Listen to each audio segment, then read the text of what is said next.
Good evening. We'd like to start this session. Myself, Dr. Mohamed Abdel Azim, I'm consultant ophthalmologist with a special interest of uveitis. And my co-host, Dr. Shereif Shawky, is a consultant rheumatologist and immunological disorder consultant. Okay. Now we're going to discuss the main drugs that we use in uveitis. Of course, our cornerstone is steroids.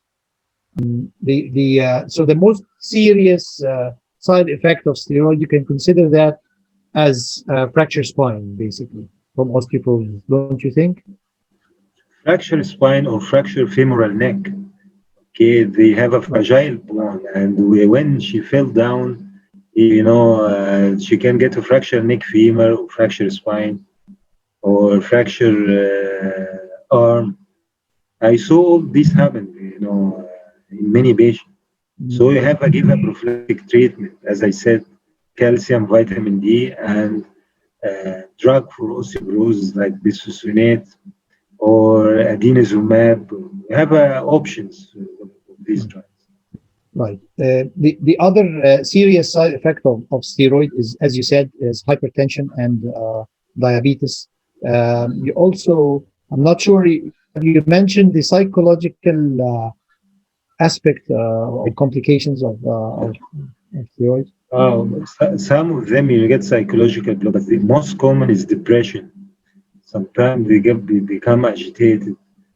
And there is a long list of complications, but the most common, what I said is the concern of the patient is weight gain and the moon face. And how can we prevent this? Right. So you always recommend that you reduce the steroids to 10 milligrams or less. Yes. Okay. And we have to ask the patient.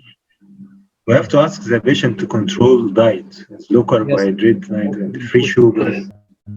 We have a problem in Egypt. It's either beans or rice, and so most of them is the main diet is carbohydrates, which makes it really difficult to reduce their intake, their food intake. Anyway, our next drug is alkylating agents. Basically, these are a group of drugs that causes cross-linking between the strands of DNA, preventing multiplication of the cell. And these are kind of nasty drugs. The most important or the most famous of is cyclophosphamide. And this drug is, as you said earlier, is used up till now mainly in ANCA-positive vasculitis and even in MS, you mentioned earlier. And the main side effect here, the most serious side effect here is hemorrhagic cystitis. Isn't that true? We use it here in Egypt now in lupus nephritis and in vasculitis as well. In MS, it's now an off-label drug, and maybe it is a third or fourth line. And the main concern in ocular uveitis, it is only, I think, we use it in refractory cases. But the main issue here is the bone marrow toxicity and as you said, the hemorrhagic cystitis. The bone marrow suppression is very important because this can produce neutropenia or pancytopenia. So we have to keep an eye on the blood picture of this patient before the infusion and few days after the infusion. And the hemorrhagic cystitis, we can give a prophylactic measure to decrease its incidence, like Mesna. We use a drug called Mesna to reduce the incidence of hemorrhagic cystitis. Also, this drug, especially the oral Endoxan, when given, it is more effective, but it carries more side effects, especially the risk of cancer, the skin cancer and the lymphoma. So this drug is very potent drug and effective, but carry a lot of hazards. So we have to be cautious when using. The other problem with this drug is that it has a narrow therapeutic window, which means below certain dose, it's not very effective. Above certain dose, it's very Yes, toxic. So it has to be very, very well calculated yes, according to surface area. yes. As you said, to give a precise dose, there is an equation depending on the surface area. But the dose ranges between in the European protocol 500 or half gram, and the NHS protocol between 750 and 1 gram. Thank you very much. We'll move on to the next group of drugs, which the anti-metabolites. First of all, the methotrexate. You yourself, as a rheumatologist, I think you use this drug a lot, and you're very familiar with it. And I think you consider it one of the safest drugs. Can you give us a quick review of the doses and to whom you prefer to give this drug to, and the folic acid therapy that you give as well, how often? As you said, methotrexate is the most familiar drug in rheumatology. We use it since 1970. So there is a lot of experience, long experience in using this drug. The usual dose in adults ranges from 5 milligram per week up to 25 milligram per week. This is an anti-inflammatory dose. Anti-inflammatory. The anti-inflammatory dose that's used in rheumatology, not in cancer. The use is in treating cancer with higher dose. This drug acts on is antifolinic, act on hydrofolate reductase enzyme. So you have to replace it by folic acid. You have to give folic acid to decrease the side effect of this drug. If you didn't give folic acid, you may get some sort of, anemia due to folic acid deficiency, megaloblastic anemia. And you have more side effects related to the drug, like GIT troubles and other side effects after the injection, and the other ones the day after. And that's it. Because if you give it daily along the week, you will weak the methotrexate dose. It will become weak because you antagonize its effect by folic acid. So you just give 2 tablets to replace the folic acid, and that's it. When you give methotrexate, you have to keep an eye on the blood picture. Sometimes you get some neutropenia, thrombocytopenia, pancytopenia, but this is rare. Sometimes you get some sort of hepatotoxicity, and this is common to find the elevation in liver enzyme.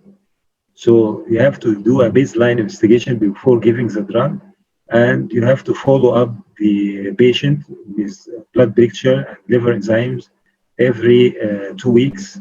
And if it comes normal, you can increase every 1 month, then every 2 months, and maximum every 3 months. Also, you have to put in consideration, sometimes methotrexate causes pulmonary fibrosis. So if we have a rheumatoid patient or any autoimmune patient with lung fibrosis, is not desired to give methotrexate. As we said before, methotrexate it's given with all the biologic drug as a synergistic effect with the biologic, and to decrease the autoantibodies formation, to decrease the autoantigenicity of the drug. And it is a drug of choice in juvenile idiopathic arthritis because it is well tolerated by the children. my question to you is, why do we give methotrexate with Humira? Do we?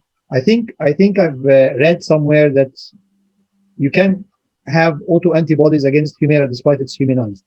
Yes, you can to decrease the auto. Although Humira is completely human monoclonal antibody, you still can get autoantibodies against it, but not like chimeric drug. It is fully humanized drug, but you get autoantibodies for it.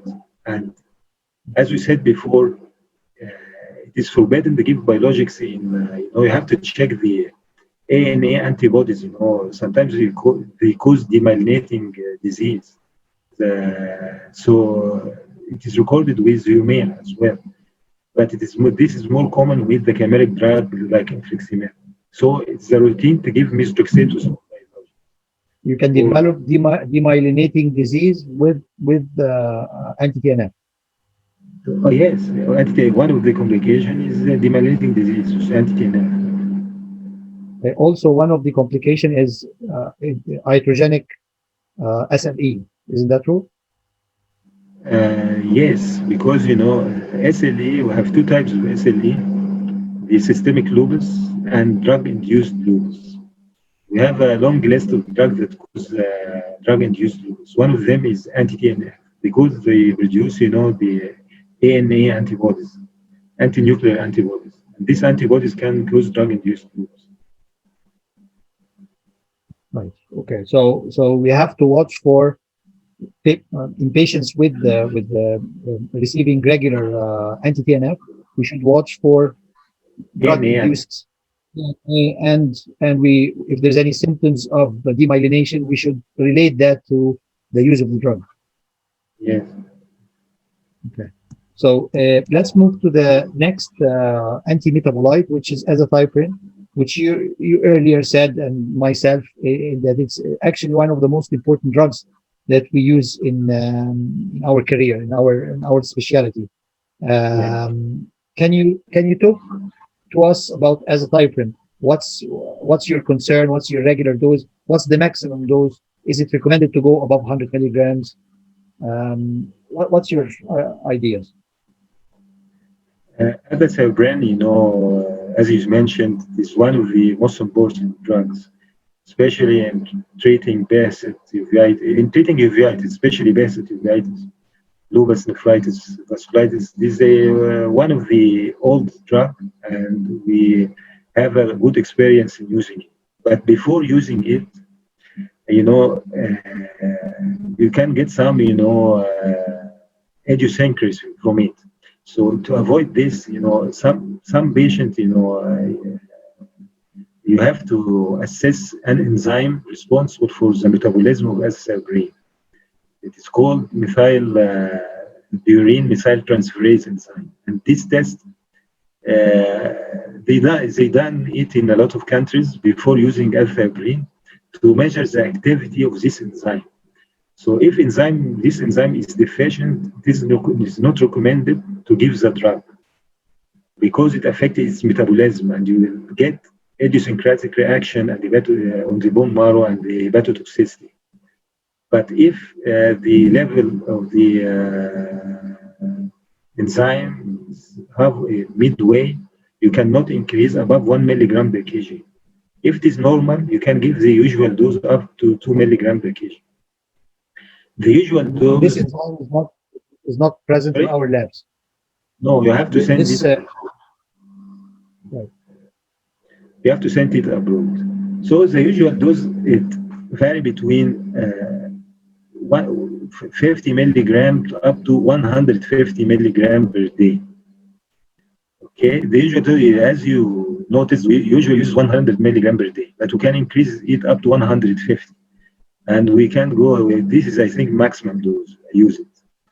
And as we said with methotrexate, you have to follow it with regular blood picture, liver enzymes, and kidney functions. Okay, so that's another important drug. The alternative, for instance, if you get an idiosyncratic hepatotoxicity with the initial use of azathioprine, can you still use the drug? If you get the reaction, no. If you get toxicity, hepatotoxicity, and in several patients, you stop the drug for a while and then you restart it again. If you get, if you get an idiosyncratic reaction, allergic reaction because of enzyme deficiency, you can't give the drug. But if sometimes you, by using the drug like azathioprine or methotrexate, you got some mild hepatotoxicity in the form of elevation of liver enzyme. If you get a double increase in liver enzyme, you can decrease the dose. For example, if you are on 150 milligram, you can reduce the dose to 100 milligram and repeat the test after 3 weeks. Most of the patients will come to normal. And you know now that this patient, his maximum dose is 100 milligram. Or you was on 100 milligram and you add any other drug that is hepatotoxic on the liver. So you have to, to take care of the interaction of other drugs. So this is how the things goes. The other drug that is very similar to azathioprine is mycophenolate mofetil, which is Cellcept, the name in the market. And I think it's an even safer drug. However, it's a little bit more expensive than azathioprine. Can you give us an idea of Cellcept? Cellcept, is another drug that very similar to its action in to azathioprine. But this drug we can use in induction therapy now in lupus nephritis, and I think also in vasculitis, and I think in uveitis. We have to try it in uveitis. What I mean by induction therapy is to control the activity of the disease first. Before using the alkylating agent like cyclophosphamide, we have to, we can't use the azathioprine as an induction therapy, but we can use mycophenolate because it is stronger than azathioprine. Mycophenolate is Cellcept is present in tablet form in 250 milligram and 500 milligram. And the induction dose to control the disease activity can go up to 3 grams per day, from 2 to 3 grams per day. And after controlling the disease, we can give a maintenance dose from 1 gram up to 2 grams, depending on the patient.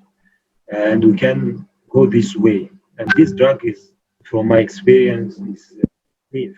But at the end, it is an immunosuppressive drug. And in some patients, you have to follow the rule.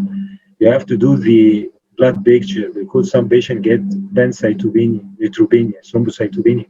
You can get some form of hepatotoxicity. So you have to follow the rule. But most of the time, it goes without any problem because the children as well can tolerate the drug better than azathioprine. In treating lupus nephritis, we have experience. Children can tolerate up to 2 grams and 3 grams as well. I remember that in maybe a couple of occasions, patients develop renal toxicity with Cellcept.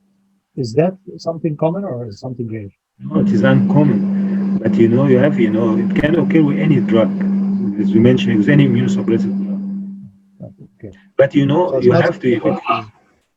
But you have, here in Egypt, you can get any drug from the pharmacy without prescription.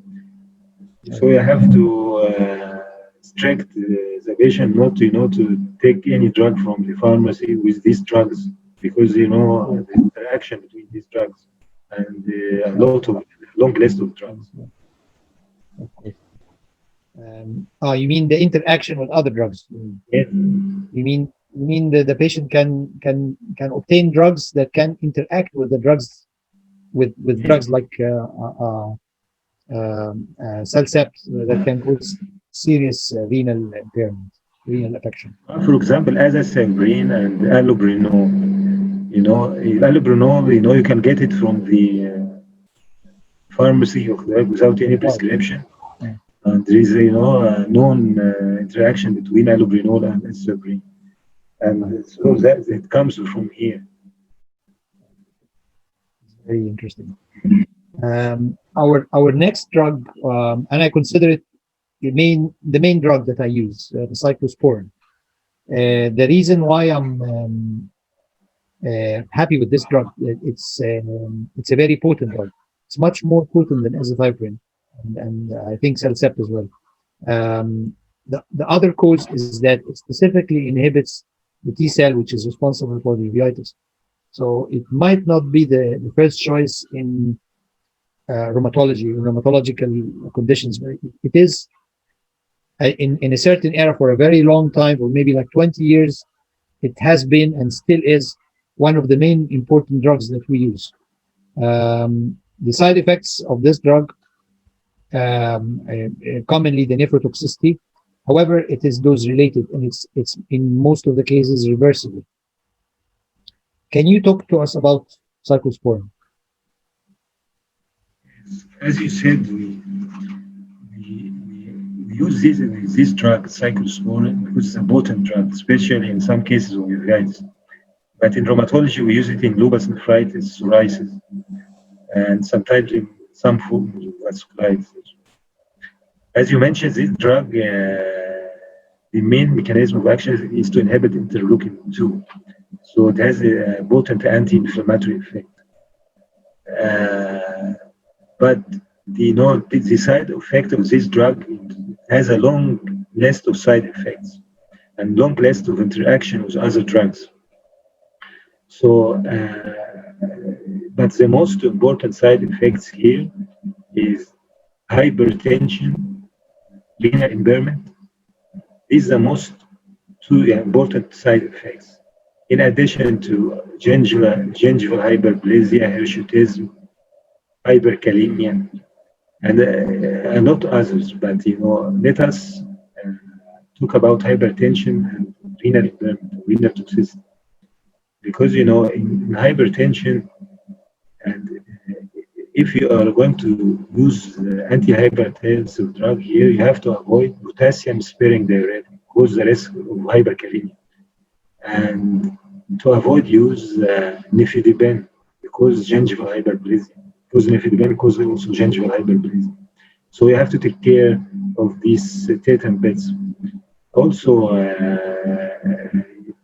if you have, you must have a baseline measurement of blood pressure and renal creatinine, because if you can decrease the drug by 25 to 50% if you have a rise in creatinine level more than 30% from the baseline, or a rise in blood pressure as well by 30%.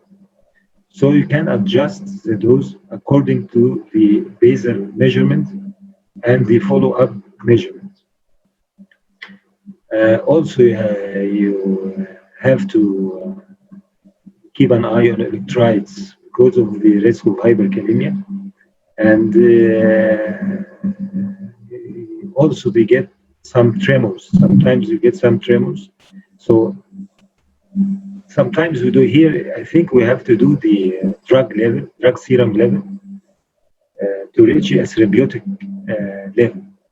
And you have to check for the drug level frequently on starting the drug. And after that, you can do it every month to check you are in therapeutic level, or if you get side effect or something like that, you have to check if you're in therapeutic range or you are exceeding it. The therapeutic range is between 100 and 400 nanogram per ml, and you have to check if you are checking therapeutic level, you have to take the specimen just before the next dose. If you are taking it every 12 hours, you just take it after 12 hours, before the next dose.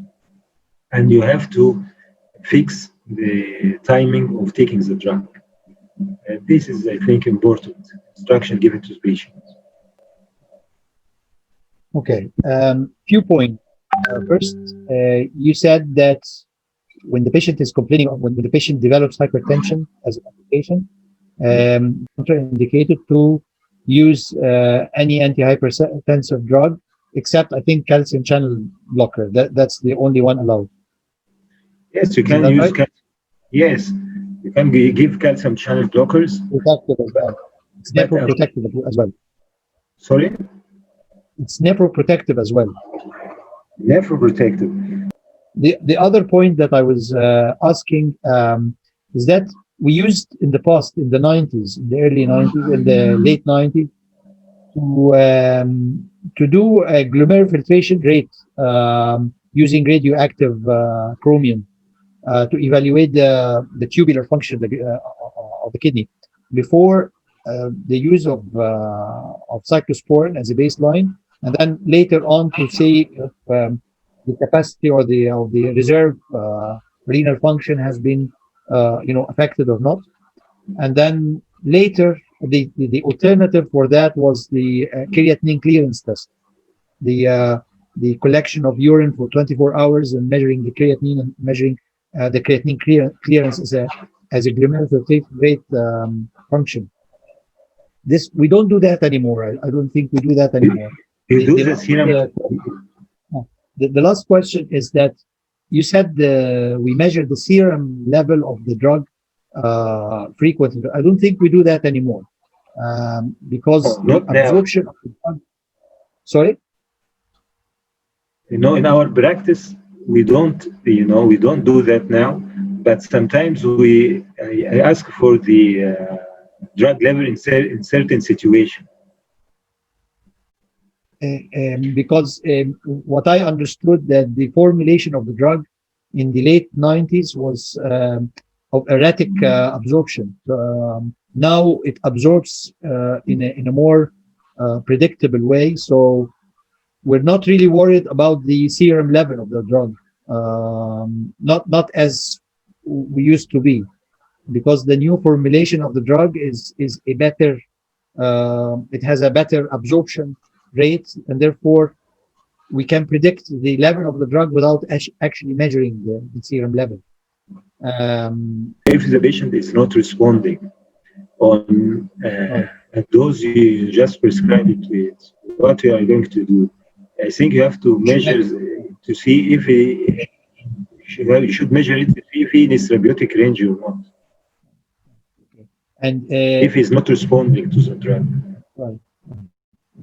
And the question of the glomerular filtration rate, do we do that anymore, or we just follow the creatinine? We depend on the serum. We depend on the serum creatinine. We know we which is you less. can measure the creatinine clearance. You can measure the clearance from an equation from the serum creatinine, but you only ask for the serum creatinine. The guidelines now is the serum creatinine. The last point is that we used late 90s. We used to use a very higher doses of cyclosporin that we do now. I mean, we tend to give a 5 milligram per kg, which sometimes go to 400 and 450 milligrams per day. But nowadays, are very uncommon to go above 250 milligrams. So I think we are being more cautious. If we have to use a larger dose, we go for biologics, or we add azathioprine as a triple therapy, depending on the availability of TNF, anti-TNF. Usually, I don't like to exceed 300 milligrams. And if I go above that, usually the patient, got side effects from the drug. So either, we combine it with another immunosuppressant, or we give biologic drug. Okay, so we agree on that.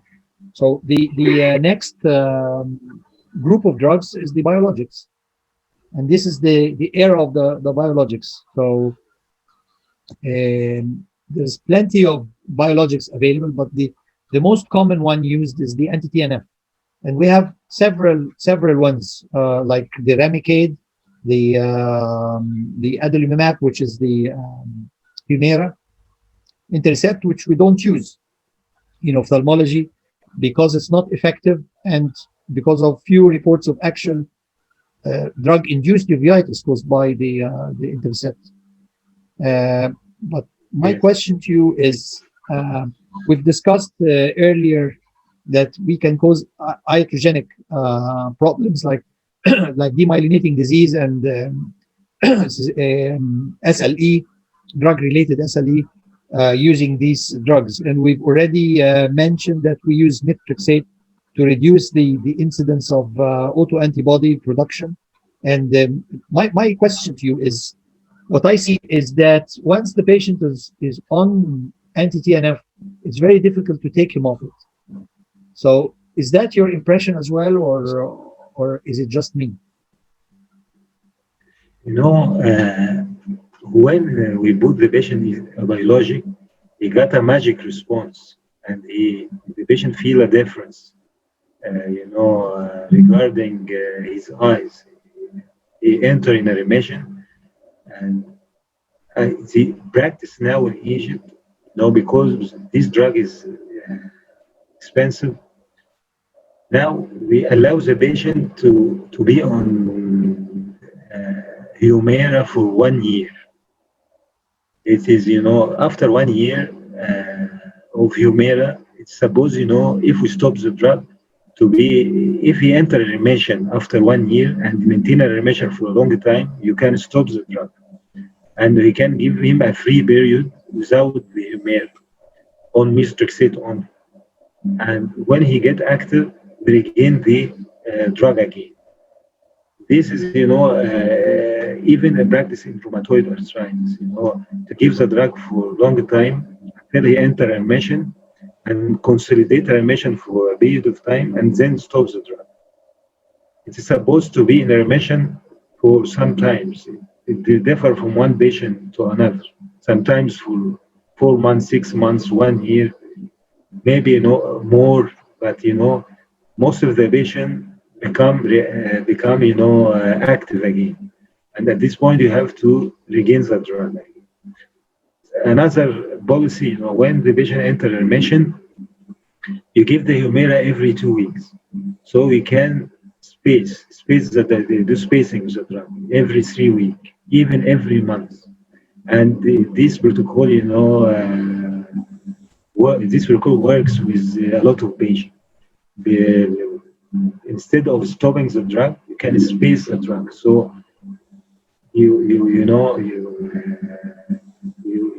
this is will lower the cost, of the drug, and as well the dose the patient take it. But instead of taking 40 milligram every 2 weeks, he can take 40 milligram every month. And this is the practice. My next question is, in patients like basic, for instance, with severe basic, I very often find that they start off with Remicade every 6 weeks or every 2 months because of the cost. And then they develop resistance to the drug, and they have to shorten the period between the infusions. And sometimes they take it every month, and there is no way that you can stop the drug. If you stop the drug, he will lose the rest of his vision. So again, this is a very big problem for us, to wean the patient off the treatment. Sometimes it's not available. Sometimes it's you don't agree, giving the expensive drug again to the patient. So I prefer to give the biologic drugs to children first. Why? Because they got standard growth, and the eye is affected. They are children. The adults, we can keep them in immunosuppressive, our usual protocol, and steroid, and give the biologic to the refractory cases. Even if we give them, as I told you before, as a bolus dose every now and then, and if we keep them even in two immunosuppressive and low dose steroid, it can work like a biologic. But the patient has sometimes they get bored from the drug because they using them for years.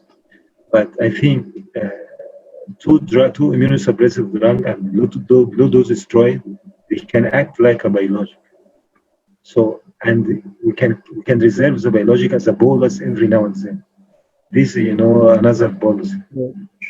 So you can use Remicade in the fashion that you use methylpred, or you can combine the two drugs in infusions if there is a relapse. As you know, I have a lot of patients on cyclosporin and Imuran and low dose steroid. Yeah. These in refractory cases. You can give bolus doses biologic every now and then, and this is a practice. Even without the initiation dose, even Yes. without the initiation dose, Yeah. the 0, 2, and 6 initial dose. Yes, I enter in a study in basic uveitis with infliximab. That was, one of the this study. One arm of it was using Remicade as a bolus. It was like methylpred. Okay, without the initiation dose, just the bolus whenever you find the inflammation is not controlled or on immunosuppression. Because it is difficult, to continue on infliximab because of the cost. So to give is a bolus injection every now and then, 1 or 2 shots to control the inflammation and continue on immunosuppressant after that. The other question about infliximab, there has been some reports of ischemia, cardiac ischemia, or vascular complications like stroke. Have you encountered any of this, or? Most of the patients with autoimmune disease, they have premature atherosclerosis because there is inflammation in the blood vessels from the disease itself. So they develop premature atherosclerosis. So it is common to get, ischemic attack, cerebrovascular accident, heart attack prematurely in most of the autoimmune disease. But as a side effect of infliximab, I didn't encounter it. But with biologic like anti-TNF, as you know, there is contraindication to give anti-TNF in case of heart failure with NIHA classification type 2 and 3 and 4. But ischemic thrombotic attack, I didn't encounter in my practice this complication from anti-TNF. So it's heart failure, mainly that patient already with heart failure. If a patient is on heart failure, it is contraindicated to give it anti-TNF, in grade 3 and 4. New York NIHA classification. There is a classification for the severity of heart failure, depending on the symptoms and severity of the symptoms. So in classification, in stage 3 and 4, it is forbidden to give anti-TNF. So but you still give it with caution.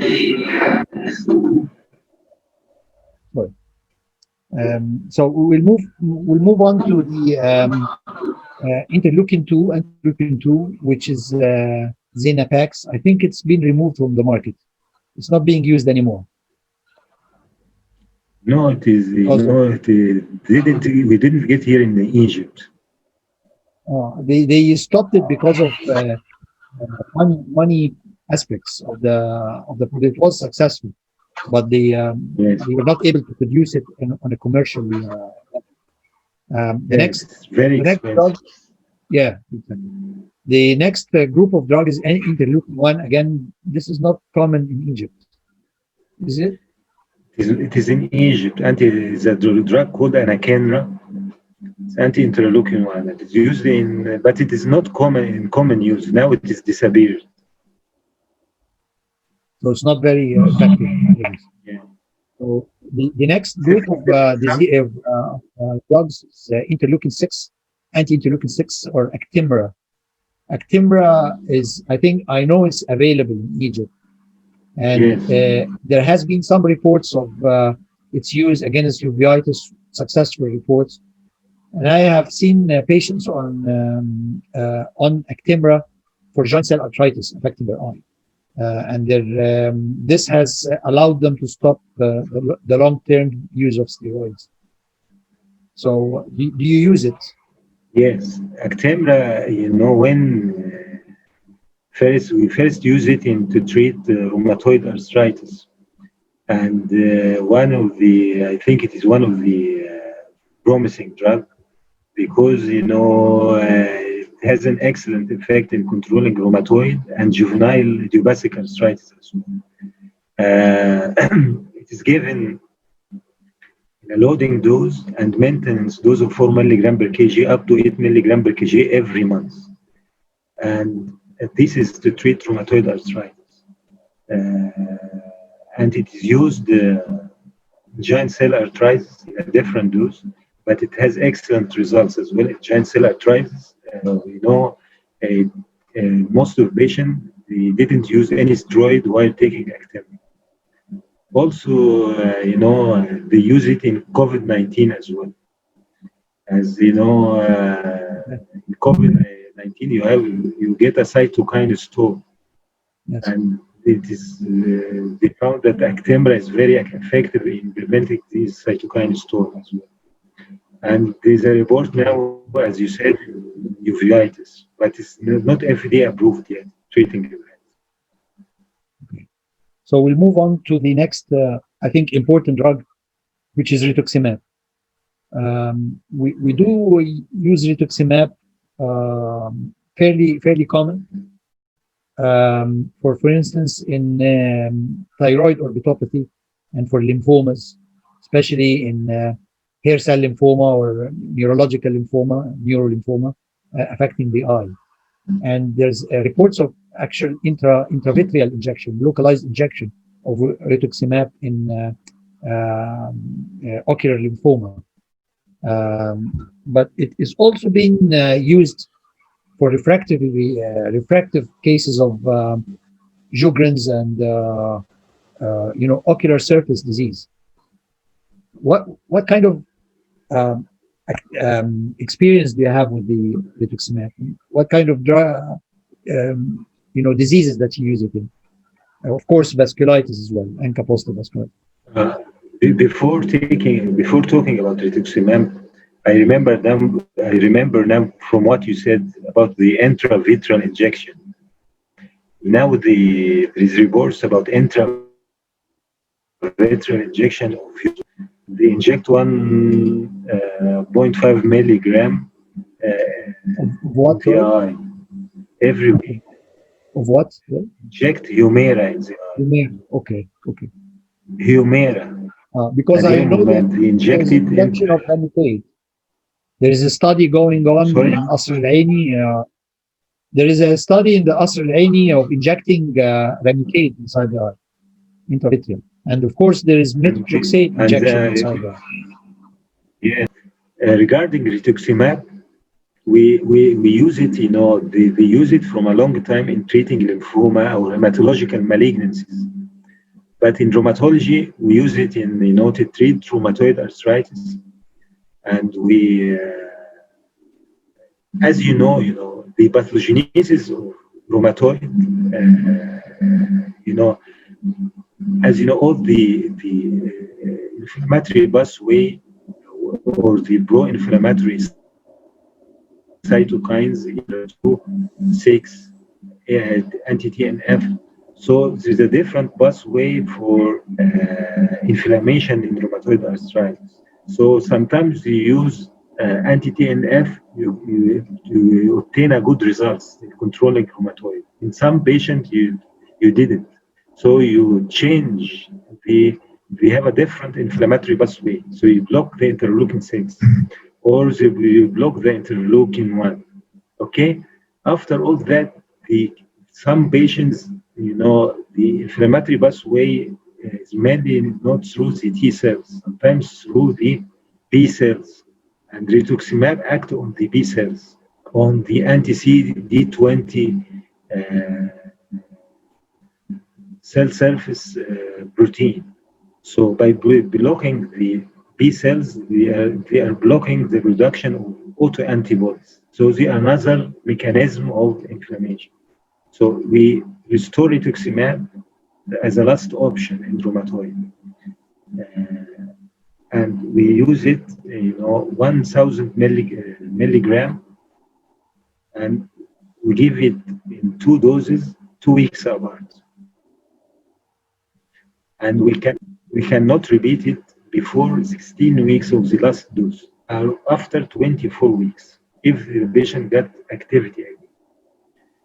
Also, we use it in ANCA-associated vasculitis, but in a different protocol, about 370 milligram per square meter every week for 4 weeks, and we can repeat it after at least 16, not before 16 weeks.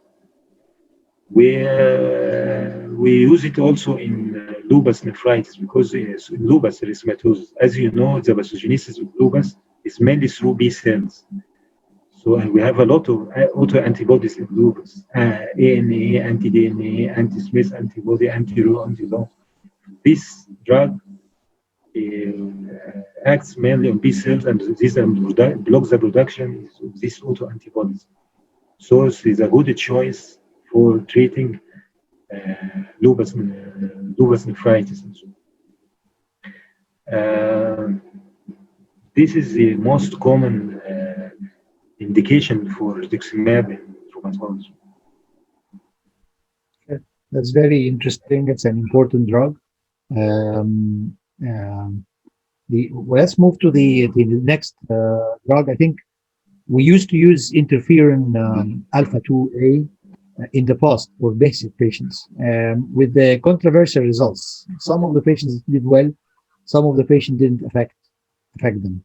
I don't think we use it a lot now. Didn't use it nowadays. Actually, we have no experience in interferon. Yeah, we don't use it. Okay, so this is from the ophthalmology point of view. In the ophthalmology journal in 2014, experts from uveitis experts from all over the world reached a decision: to whom should we give anti-TNF? They decided we can use it as a first line in basic patients, and we can use it as a second line in other uveitis, especially in juvenile arthritis. If the immunosuppression is not successful, or the patient cannot tolerate the treatment, and that we need to add methotrexate, as you previously said, as an adjuvant and as to avoid the autoantibody production. So I think you're in agreement with that. Yes. This is a graph showing that this is the next step. This is the future. Finding more and more biologics that can target uveitis without causing collateral damage, without causing nephrotoxicity and hepatotoxicity and bone marrow suppression. However, there always will be the problem of the cost and the problem of taking the patient off the treatment once there is a remission. And there's always a place for doing a proper protocol for the uveitis, when to start the biologics, when to take the patient off them and return back to the immunosuppressive, and what kind of immunosuppressives are safely given with these biologics. The last slide is a recently discovered pathway, the JAK-STAT pathway, and that they are trying to target that now with the promising results. I'm sure that you heard of it. I'm not sure there is any drug available now about it. Not yet, anyway. No, we have It is if there is a drug available in Egypt acting on the Janus kinase inhibitor pathway. It is called tufacinab, and it comes in 5 milligram tablets or 10 milligram. And the usual dose is to give 5 milligram twice daily or 10 milligram twice daily, and give a promising results in controlling rheumatoid arthritis. It's indicated now for rheumatoid arthritis. So we can in the future try it for uveitis because it's a promising drug in case other drugs fail. So let's move to the next drug. These are antibiotics and antimicrobials. Dalacin C, we use that in toxoplasma. What side effects do you get with Dalacin C? In toxoplasma, we combined, either permethamine and clindamycin or permethamine and sulfonamide. Do we have and there is we have the permethamine and sulfonamide in one combined tablet, but it is in some pharmacy. It's not common. What's the name of the drug? Permethamine and sulfonamide, Daraprim.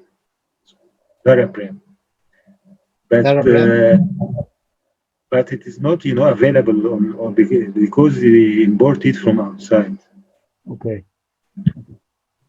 And we use if you use Dalacin, you have to combine clindamycin. You have to combine it with the permethamine to be effective. But if you use here in Egypt, the available drug is the trimexazole.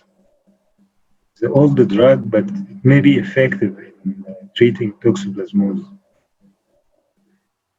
What I give is Dalacin C, a mixture of Dalacin C and Supreme, to prevent membranous colitis from Dalacin C, and I find good results really. And combine them with steroids. No, but the issue here, there is a guidelines for toxoplasmosis. Dalacin per se, it's not effective in treating toxoplasmosis. You have to combine it with permethamine. If you are going to give one drug here in Egypt, you will give trimexazole. What is it? What is the drug? What kind of group of drug? It's Septrine. Septrine. Septrine. Oh. This is what I'm doing. Yes. Septrine and Dalacin C. Yes. Septrine. The guidelines you give Septrine, just Septrine. Without clindamycin. Clindamycin is given with permethamine. So there is no role for Dalacin C in toxoplasma. There is a role. If it's combined with pyrimethamine. This is the guidelines. Okay. Okay, but if it's given with Sutreme, it has no value.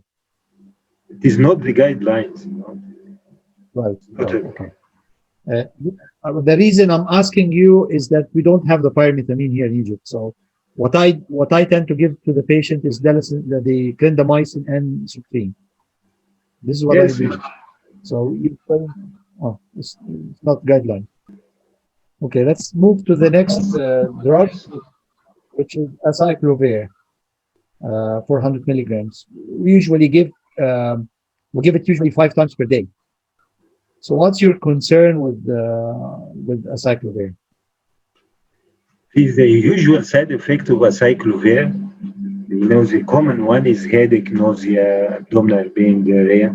But sometimes you get a serious side effect, like nephrotoxicity, neurotoxicity, and bone marrow suppression. This is a serious side effect. That's why, especially in the children. So you have to do a complete blood picture and liver function test, kidney function test, urine analysis.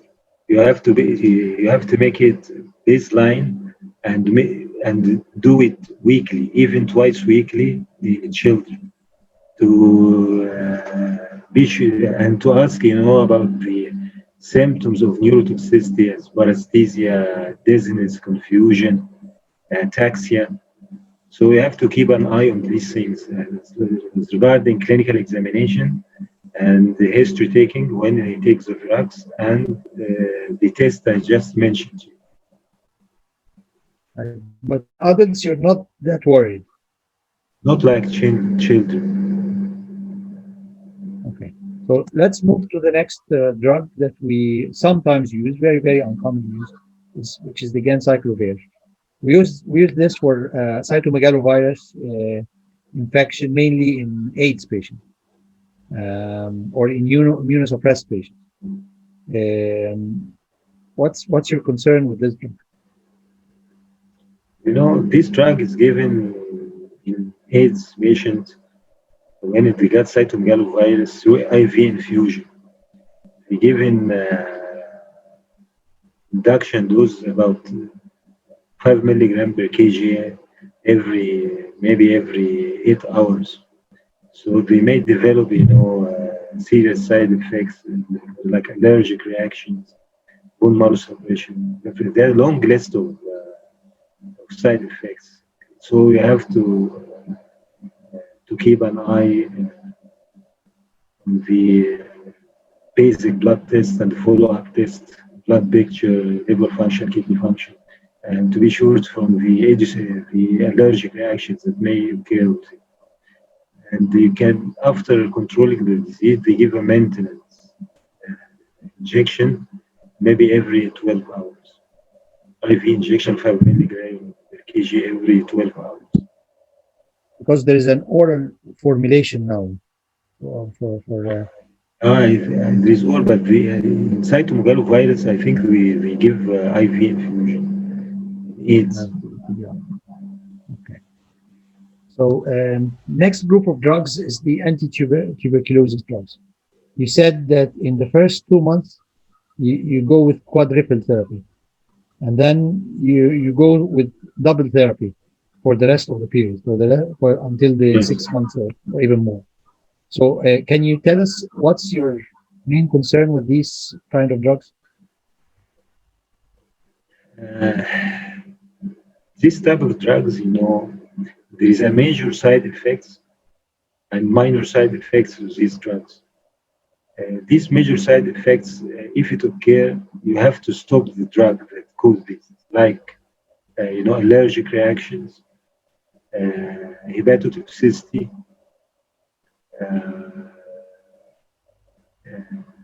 some neurological neurotoxicity in the form of ataxia, confusion, delirium, nystagmus, optic neuritis, and it's a major side effect. Neurosensitive.